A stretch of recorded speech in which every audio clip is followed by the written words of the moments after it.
Good morning, or I guess it's afternoon now. Good morning, or wow. Congratulations, Ben. You can't say, you can't speak today. Um, yeah, good afternoon, everyone. My name is Benjamin, and today we are going to be looking at this view that was just released on the 2020 election by CNN. By the way, I have a second monitor somewhere about right where my hand is kind of waving, so if I'm looking off to the side, that's why. It's bigger, it makes it easier for me to see, and it's just better overall. Anyway, so so we have uh, that done.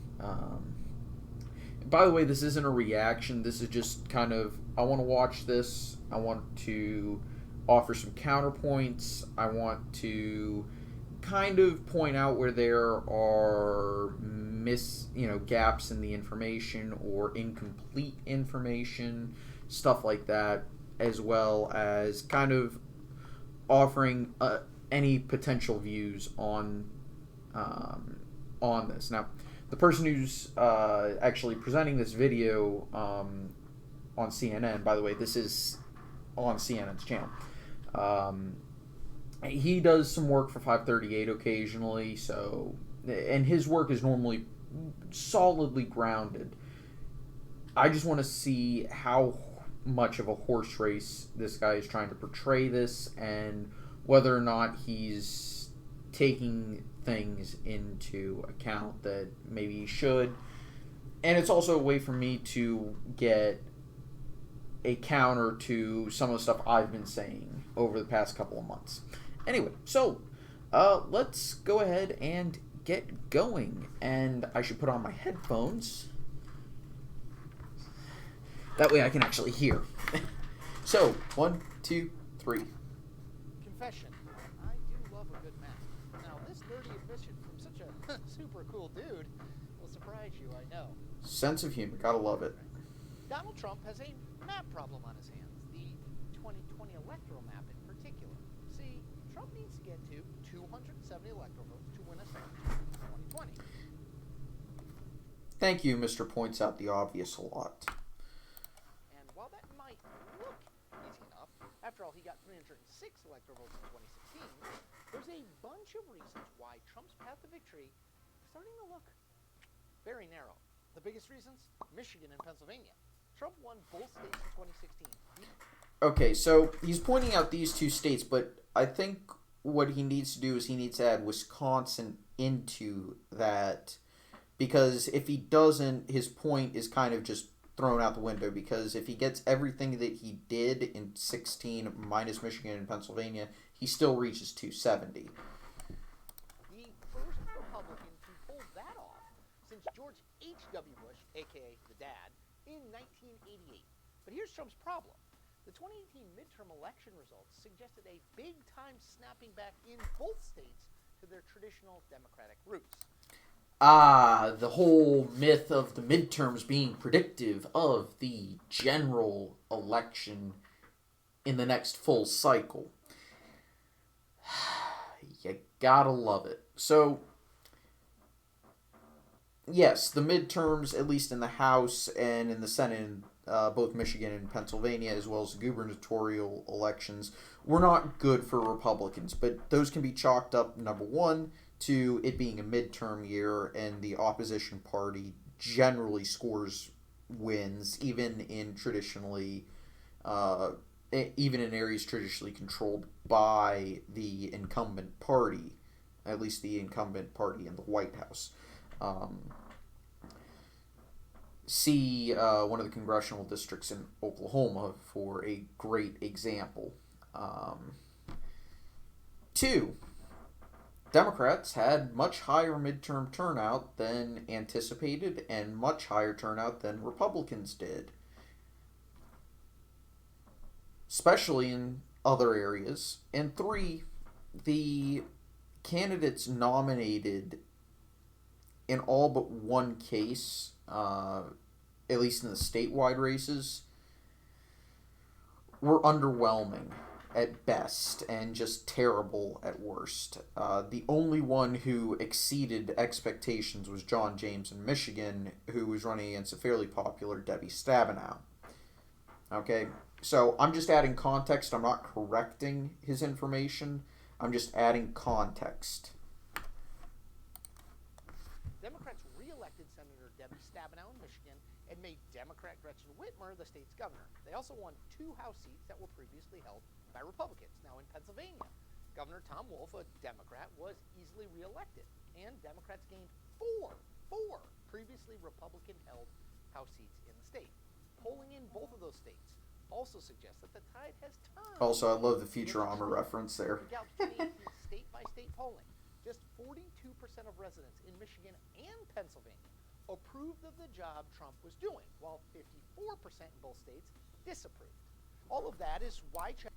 Okay, so that's one data point from a pollster who is, I believe it said Morning Consult, but because they're right now the only ones who are polling state by state. That's one data point from a pollster who, at least as far as my statistical analysis is concerned, and from what I can tell based off of the averages of others when they release national figures, they tend to underrepresent the president and President Trump by about 2 percentage points on his end. Actually, it's closer to 2 to 4. So that's actually an 8% swing that they are in favor of the Democrats by, which is not a happy picture. It's a 4 to 8% swing. I should give the range, because if I'm criticizing them for, not giving a range, and of course that puts the figures well within the margin of error. And remember, both numbers adjust for the margin of error. So if a race is rated as dead even, but it has a 3.5% margin of error, that means a gap of 7% is within the margin of error. So just be aware of that. Okay? Chatter is picked up, even 17 months before the election, about other places Trump could go to get 270 electoral votes, and with it, a second term. CNN's Dana Bash got her hands on a memo from Trump pollster Tony Fabrizio, in which Fabrizio suggests that opportunity for Trump may exist in the following states: Minnesota, New Mexico, New Hampshire, Nevada, and Oregon come. Okay, so they're acting like these are reliably blue states, and you're going to see that in the next short little blurb. Minnesota, Nevada, and New Hampshire were all within 3% last time out. New Mexico was within 10%. Oregon is the only state he should be acting like it's a wildly crazy idea, because it really is. Oregon is maybe a bridge too far. Maybe it is jumping the shark. But New Hampshire, that was within 1%. Or I think it was like 1.2%. Minnesota, 1.2%. Nevada, 2.6%. Right at what the national figure was. New Mexico, within 10%. The idea that it's wild to be considering these states as competitive, I'm sorry, but that's just a dog that won't hunt. That argument is a dog that won't hunt. 2020. Now, Trump lost all 5 of those states in 2016, but only 2, New Hampshire and Nevada, were considered swing states. None of those states have voted for a Republican presidential candidate since 2004. While in Oregon, 1984, and Minnesota, 1972, it's been a lot longer than that. In each of these 5 states, you can handpick a result here. Okay, so, by the way, that was correct information, but again, he's acting like these are essentially reliable Democratic states. The only one I would agree with that is Oregon. The others are swing states, and actually, I'm going to agree on New Mexico as well, because it is moving towards the Democrats, and it's much bluer than I think most people want to give it credit for. Here or there that might look encouraging for Trump. In Oregon, for example, former NBA player, Yale graduate, and terrible for Chris Dudley, a Republican, came within a point of winning the governorship in 2010. In Minnesota, Trump lost to Hillary Clinton by 1.5 points in 2016, and that state has been slowly trending Republicans' way in the last decade. New Mexico and Nevada, they both voted for George W. Bush as recently as 2004. In short, you can see the logic here, especially when you consider the way the Trump campaign is painting these first feints at expanding. So, by the way, the other thing is he ignored one that one of Trump's campaign managers, Brad Parscale, mentioned, which is much more likely to be flippable than Oregon, which is Virginia. You can look into what the Trump campaign is probably trying to do in Virginia. It's a competitive state. It was probably less competitive than it should have been in 2016, because you had a Virginian as the vice presidential nominee on the Democratic ticket in Tim Kaine. But the numbers are there. However, it is, again, becoming an increasingly blue state. Okay? I'm just trying to add more context, okay? The map. We're flush with cash, so why not consider building organizations in these states in the event we catch lightning in a bottle like we did in, yes, Michigan and Pennsylvania in 2016, which is, as far as it goes, true. End of March, Trump's reelection. Yeah, so they're giving Trump credit here. One of the few times CNN ever will. In that his campaign is making a smart play. They have extra money to throw around. They can start building general election organizations in states that are maybe not as valuable as the big three of Michigan, Wisconsin, Pennsylvania. For a few reasons. Number one, they probably still have those organizations from 2016. Number two, there's room to grow in all states, considering Trump didn't really have a get out the vote campaign. And four, or I guess this is a third point, and hey, it doesn't hurt to try and expand the map if you have the ability to, considering he doesn't really have a serious primary challenger, so any money that would be spent on the primary is going to be going straight to the general election. So it's not a bad idea, but again, I wish he would stop acting like New Hampshire and Nevada are these, and Minnesota are these wild goose chases. Because at this point, they're starting to fall into the same trap they did in 2016, which is Pennsylvania's off the board, Wisconsin's off the board, Michigan's off the board. That's the blue ball. There's no way he's winning those states, so we have to go to the Bush map to try and figure out, okay, is he going to win Virginia? Is he going to win Colorado? Is he going to win Nevada? Is he going to win New Hampshire? Is he going to win New Mexico? That type of thing. You're falling into the same trap. You're fighting the last war. Except they're not fighting the last war, they're fighting the war before the last war. Already raised $97 million and had a whopping $41 million left to spend. Trump, unlike past presidents, began raising money for his re-election race shortly after first winning the White House back in 2016. Now, what that sort of early fundraising means is that unlike Trump's first race, in which he was heavily outspent by Hillary Clinton in almost every swing state, Trump will have the money to build top-tier organizations in every swing state, maybe even a few non-traditional swing states this time around. But don't let the Trump campaign spin on this for you. This effort to stretch the 2020 map isn't solely about a cash flush campaign looking for places to spend money in search of opportunities. It's also a fundamentally defensive caused by a... Okay. I love how he's trying to portray attacking as defense. I'm just going to let y'all sit there and ruminate on that, to think about that. Trying to expand the map is defense. I guarantee you if a Democrat were trying to do this, he'd be talking about how brilliant offense this was. No, this is just pathetic how he's trying to spin this as some sort of defensive ploy because he's afraid he's going to lose because, oh my god, have you seen his approval rating? He's done some good analysis here, but he's also drawn some very poor conclusions and is trying to spin this in a horrible way.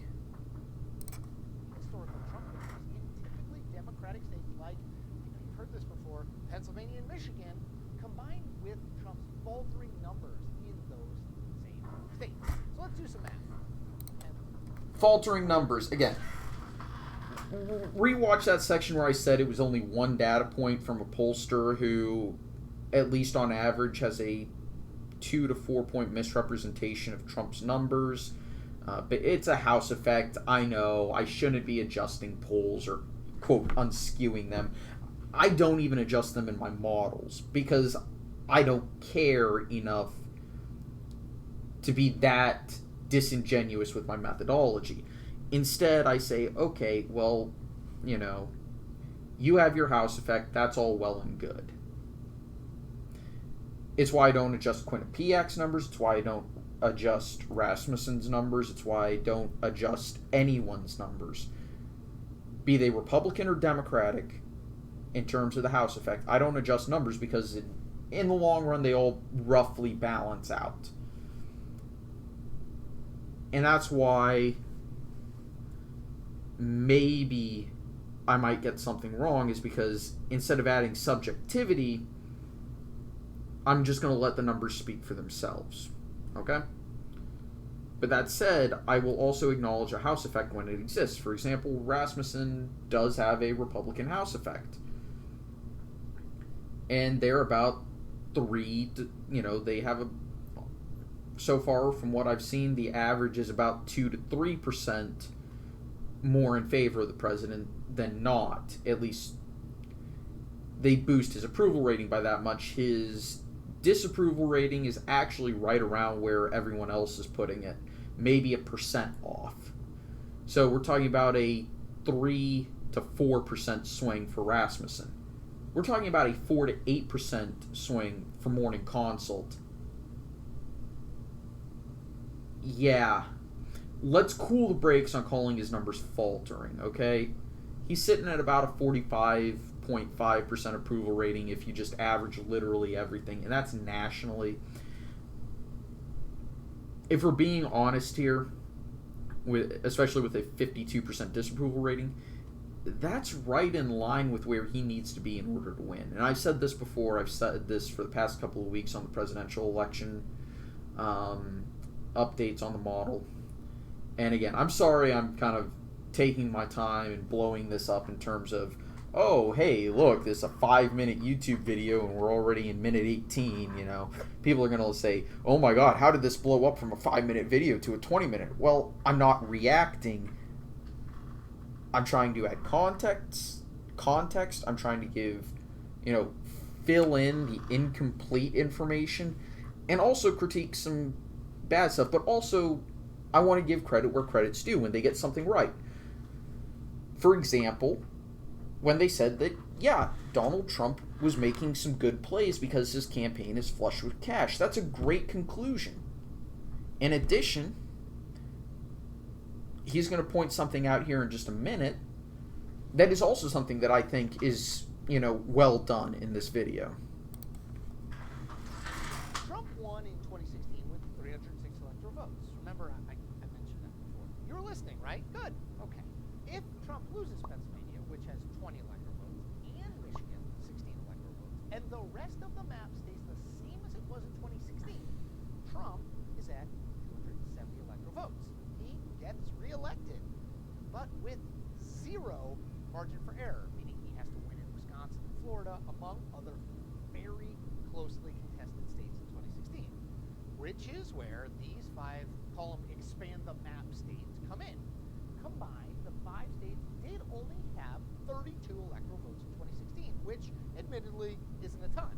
But when you consider the very real possibility that Trump could be down to 270 electoral votes in his best case or close to it 2020 map, So again, they're saying, well, he's such a weak incumbent. Is he? Ask yourself that. Look at the numbers. Look at how well the economy is doing, and the fact that about 7 in 10 voters actually say that Trump is handling the economy fairly well. The rest are like me and say, well, if he would shut up about tariffs, I'd give him the approval. Um, anyway, moving on. You can see why 5 electoral votes here, New Mexico, or even 4, New Hampshire, can start to really pile up. Of course, all of this may wind up being a giant head fake by the Trump campaign, and a test to make Democrats believe that Trump is committed to pressing his financial edge and to recalculate their own general election strategy. It could be.